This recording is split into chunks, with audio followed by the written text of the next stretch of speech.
कारण की थांबलं पाहिजे. काय झालंय माहितीये का, उत्पन्न वाढवायचं ना, आता उत्पादन वाढवलंय. महत्वाचं तुम्ही मार्केटला शॉर्टेज करा. 100% तांबटी लोकांनी त्या 3,000 रुपये डाळीने घेतली आणि लोकांनी 100-150 रुपये किलो खाल्ली का नाही खाल्ली?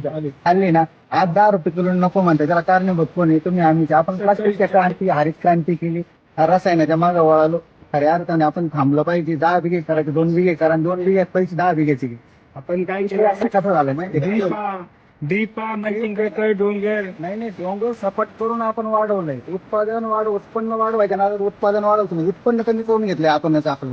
तुम्ही जर 10 कॅरेट आमचे 10 आणा, 3 कॅरेट त्याचे 3,000 नाही ना, पैसे तेवढे ना. आपण काय केलंय, फक्त उत्पादन वाढवून राहिले, उत्पन्न आपलं कमी खतात उत्पन्न कसं आणि महत्वाचं काय झालं, सगळे घाट्यात जाऊ राहिले. एकाच बाजूला मेंढरा सारखे सगळे एकाच बाजूला पावसात. तांबटी गेली तांबटी, मेथी गेली मेथी, फुलं गेली फुलं. ज्याला भाव आहे त्याच्याकडे शेतकरी. महत्वाचं सातत्य ठेवा. 2च बिघे जे आपलं नेहमीचं पीक आहे ते करा आणि सातत्यानं प्रत्येकाला पैसे होईल. आणि आपलं असं झालं त्याला भेटली, मग आपण त्याच्यातच पडायचं. सारा असं आहे का आपण आपल्याच स्पर्धा